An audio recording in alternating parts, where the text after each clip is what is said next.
This man was incredibly frustrated. Despite being a villain with the power of immortality, he had been treated like a slave, kept by the Earth's so-called Justice Warriors for 13 years. The so-called battles were merely performances designed to stir up the audience's emotions, because from the very beginning, they never had a chance to win. After the organization's leaders were completely wiped out, the remaining members could only accept this humiliating reality. But D refused to accept it. He watched the mockery of the humans around him, and the disdain of the so-called Justice Warriors, and all the suppressed anger and humiliation exploded. He decided that today, the farce would end, and he would use his true power to fight, to crush these fake Justice Warriors. He wanted to see fear on the faces of those lazy fools, but as he charged with a roar, the Justice Warriors approached him and, to his surprise, they quietly warned him not to forget his place, that he just needed to lose and everything would be fine. With a shout from the Justice Warrior, D was defeated in one strike, and the kill shot drew cheers from the audience. As several Justice Warriors fired their energy blasts, the battle ended in D's bitter defeat. Even when he gave it his all, D still existed like a clown. Years ago, a giant city suddenly appeared in the sky, 10,000 feet above the ground, and this marked the origin of the war between humans and monsters. Humans had the Dragon God Guardians, and their battles with the monster army had never been lost. Now, every Sunday, the two sides would face off, and though it was a tired formula, this ritual still attracted huge crowds. The Guardians had almost become a symbol of faith for humans. Today was another Sunday, and the Dragon God team was recruiting new members. By chance, D ran into them. His current identity was fake. His true identity was a monster. But as he listened to them talk about protecting civilians, D couldn't help but scoff, saying that civilians getting hurt was simply impossible. But he was told that it was the rule, and D couldn't believe it. He had intended to refuse, but their enthusiasm was overwhelming, and Yumiko even came close to him, trying to seduce him with her looks. Her alluring gaze made it impossible for him to say no. In the end, D followed another member to the battlefield. With a loud boom, the monster army descended from the sky, dust swirling,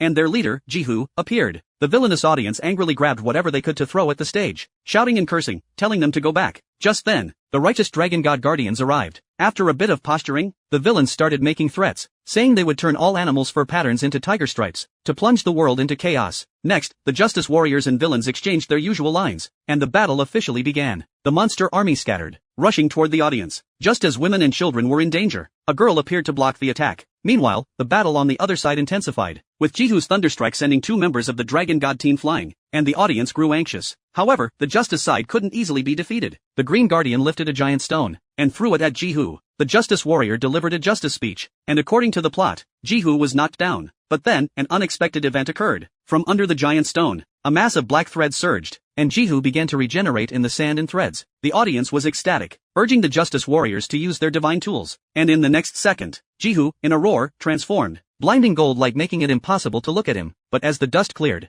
Jihu had turned into a car. This transformation was truly unbelievable, but the Justice Warriors lined up tightly, and when Jihu charged at them, they decided to meet him head-on, trying to block his advance, but they were knocked away. Seeing this, the audience was filled with despair, but just as everyone was about to give up, a child suddenly shouted, "Don't give up," and the Justice Warriors, to everyone's surprise, also shouted their justice declaration and stood up. Finally, the Justice Warriors began to counterattack, realizing that the enemy would use their divine tools, and the monster army quickly regrouped, ready to die. They were already eager to declare their defeat, but Jihu hadn't figured out what to say. While they were discussing their lines, the Justice Warriors' energy erupted, completely engulfing the monster army. The Dragon God Guardians declared victory, but an hour ago, the monster army was discussing attack details, and the fight with the Dragon God Guardians, and the entire city had been conquered in less than a year. With the leaders wiped out, D still insisted on his mission, to conquer the world, and bring this planet under the rule of the monsters. However, D's ambitions were mocked by his comrades, who couldn't understand why he would have such ideas. Though D had great aspirations, his teammates were a bunch of idiots, and since they were unwilling, D decided to change it all himself. Even when facing artillery fire, he was not afraid, and his anger erupted completely. As D moved slowly, the Justice Warriors considered him a troublemaker. The captain decided to step in personally to defeat him, and D ran like a clown. But suddenly, a childish voice called out. It was a child who loved the monster army. But in that moment, D tripped on a stone. Looking at the mocking faces of the crowd, D was filled with rage, but his power was still too weak, and with just one strike, the captain knocked him down, and with bitterness and humiliation, D was consumed by flames. The monster army members gathered over the city. It was their 999th defeat, and D didn't return. Everyone thought he had fled. Next, they would obey the Justice Warriors, because this was not the first time such a thing had happened. On the rooftop, D's body began to regenerate, and this defeat did not destroy his will. As the black threads wrapped around him, a human body began to take shape, and D swore he would no longer play the role of the punching bag. But then, a voice appeared. It was Yumiko, asking D why he was here. D hurriedly explained that he just wanted to observe the battlefield from above.